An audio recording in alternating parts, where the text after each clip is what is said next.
ഈ സുന്നി ആദർശം എന്ന് പറഞ്ഞാൽ ഇസ്ലാമിക നിയമങ്ങളിൽ നമ്മൾ കണിശത വേണോ, ഓരോരുത്തർക്കും കുറച്ചൊക്കെ ഒന്ന് ചുരുക്കി കൊടുത്തൂടെ എന്നൊരു താല്പര്യമാണ്. പല ആളുകൾക്കും ജോലി, ജീവിതം ഒക്കെ ആയിട്ട് ബന്ധപ്പെട്ട് കുറച്ചൊക്കെ ഒന്ന് റെഡ്യൂസ് ചെയ്യണം താല്പര്യം ഉണ്ടാവും. യഥാർത്ഥത്തിൽ നോക്കൂ, ഈ ലോകത്തെ ഏറ്റവും കാരുണ്യത്തിന്റെ മുഖം ആരാണ്? നബി സല്ലല്ലാഹു അലൈഹി വസല്ലമ തങ്ങളാണ്. എന്നാൽ ആ നബി സല്ലല്ലാഹു അലൈഹി വസല്ലമ തങ്ങൾ ഒരു പള്ളി പോയി പൊളിക്കാനും കത്തിക്കാനും അവിടെ ഒരു വേസ്റ്റ് ഡസ്റ്റ്ബിൻ സ്ഥാപിക്കാനും ഓർഡർ കൊടുത്തിട്ടുണ്ട്. പരിശുദ്ധ ഖുർആൻ അതിനെക്കുറിച്ച് പറഞ്ഞിട്ടുണ്ട്. മുനാഫിക്കുകൾ ഉണ്ടാക്കിയ പള്ളിയാണ്. മുനാഫിക്കുകൾ ഉണ്ടാക്കിയ പള്ളിയെക്കുറിച്ച് ഖുർആൻ പറയാം, വല്ലദീന ഇത്തഖദു മസ്ജിദൻ ദിറാറൻ വകുഫ്റൻ വതഫ്രീഖൻ ബൈനൽ മുഅ്മിനീൻ വഇർസാദൻ ലിമൻ ഹാറബല്ലാഹ വറസൂലഹു എന്നിങ്ങനെ പറഞ്ഞിട്ട് ഖുർആൻ പറയാണ്, ലാ തഖും ഫീഹി അബദൻ. ആ പള്ളിയിൽ ഒരിക്കലും നബിയെ നിങ്ങൾ പോയി നിസ്കരിക്കാൻ പാടില്ല. മുനാഫിക്കുകൾ ഒരു പള്ളി ഉണ്ടാക്കി. ആ പള്ളി ഉണ്ടാക്കിയിട്ട് നബി തങ്ങളോട് വന്നിട്ട് ഒരു പറഞ്ഞ വാക്കുണ്ട്, നബിയെ നിങ്ങളൊന്ന് വന്ന് നിസ്കരിക്കണം, നിങ്ങളെ ബർക്കത്തിന് വേണ്ടിയിട്ടാണ്, നിങ്ങളൊന്ന് നിസ്കരിച്ചു തരണം എന്ന് പറഞ്ഞപ്പോ നബി സല്ലല്ലാഹു അലൈഹി വസല്ലമ തങ്ങൾ ആ പള്ളിയിലേക്ക് പോയി നിസ്കരിച്ചു കൊടുത്തില്ല എന്ന് മാത്രമല്ല, മഹാനായ വഹ്ശി റളിയല്ലാഹു അൻഹു ഉൾപ്പെടുന്ന ഒരു 4 അംഗ സംഘത്തെ പറഞ്ഞയച്ചിട്ട് ആ പള്ളി പോയി കത്തിച്ചു കളയാൻ വേണ്ടി പറഞ്ഞു. ഇതൊരു പക്ഷേ നബിതങ്ങളുടെ കാരുണ്യമുഖം പറയുന്ന ആൾക്കാർ ഇത് പറയാറില്ല. നിങ്ങൾ ആലോചിച്ച് നോക്കും, നബിതങ്ങൾക്ക് വേണമെങ്കിൽ നമ്മുടെ ഒരു സെക്കുലർ ഇസ്ലാമിന്റെ മുഖത്ത് നിന്ന് പരിശോധിച്ചിട്ട് വേണമെങ്കിൽ പറയാലോ, ഓലും അവിടെ നിസ്കരിക്കുകയാണല്ലോ, അത് പള്ളിയെ വഖഫ് ചെയ്തിക്കണല്ലോ, സുജൂദല്ലേ, ഒന്നുമില്ലെങ്കിൽ അഡ്ജസ്റ്റ്മെന്റ് പറയാമായിരുന്നു. പറഞ്ഞില്ല എന്ന് മാത്രല്ല, നമ്മളുണ്ടല്ലോ ഈ തെന്നെ എറിഞ്ഞ ഒരാൾക്ക് സമ്മാനം കൊണ്ടുപോയി കൊടുത്ത റസൂലുള്ളാഹി തങ്ങളാണ് ഒരു പള്ളി കൊണ്ടുപോയിട്ട് പൊളിക്കാനും കത്തിക്കാനും ആവശ്യപ്പെട്ടത്. ഒരൊറ്റ താല്പര്യമായിരുന്നു ആദർശം. അവിടെ മറ്റൊരു കാര്യം കൂടി ഉണ്ടായിരുന്നു.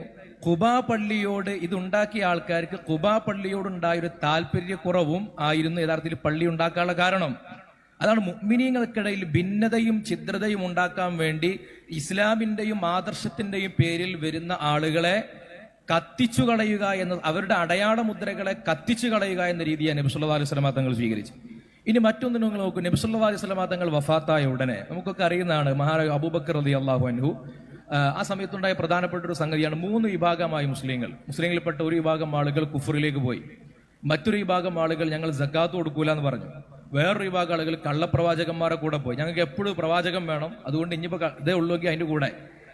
അങ്ങനെ ഒരു വിഭാഗം ആളുകൾ സക്കാത്ത് നിഷേധിച്ചു. അവർ പറഞ്ഞ എന്താ, ഞങ്ങൾ റസൂലുള്ളാഹിക്ക് സക്കാത്ത് കൊടുക്കുള്ളൂ.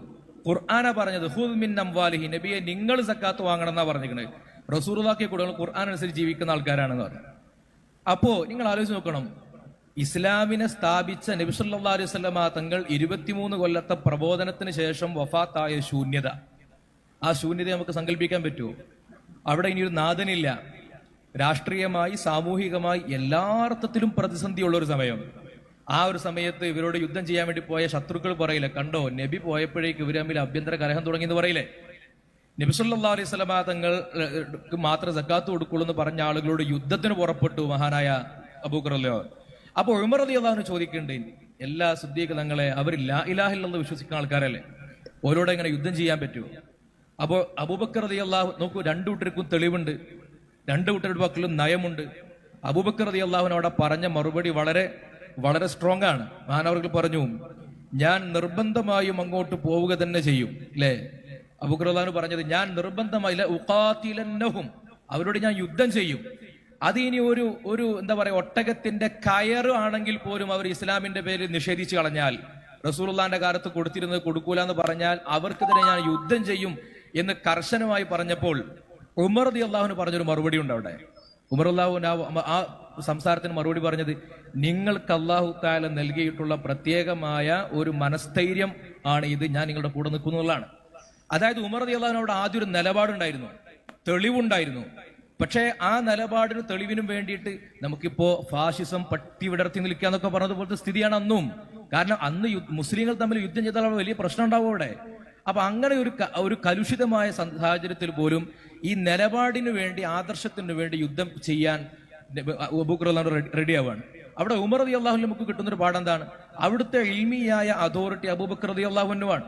അപ്പൊ സ്വന്തമായി ആദ്യം ഒരു നിലപാടും അഭിപ്രായം ഉണ്ടായെങ്കിൽ പോലും അബൂബക്കർ റളിയല്ലാഹു അൻഹു എന്ന് പറയുന്ന അവിടുത്തെ സുപ്രീം അതോറിറ്റി പറയലോടുകൂടി അതിന് വിധേയപ്പെടാൻ സന്നദ്ധമാകുന്നു എന്നൊരു തീരുമാനമാണ്. അപ്പോൾ 2 കാര്യങ്ങളാണ്. ഒന്ന്, ബിദഅത്തിന്റെ അഹ്ലുകാരോട് എന്നല്ല, ഇസ്ലാമിന്റെ ആദർശത്തിന് നിരക്കാത്ത നിലപാടുമായി വരുന്നവരോടൊക്കെ ലോകത്തിലെ ഏറ്റവും വലിയ സൗമ്യമുഖമാണ് അബൂബക്കർ റളിയല്ലാഹു അൻഹു. ആ അബൂബക്കർ റളിയല്ലാഹുവിന്റെ ഇങ്ങനെ ഒരു മുഖം നമ്മൾ കാണുന്നത് ഈ ഒരു ഘട്ടത്തിൽ മാത്രം, ആദർശത്തിന്റെ കാര്യത്തിൽ.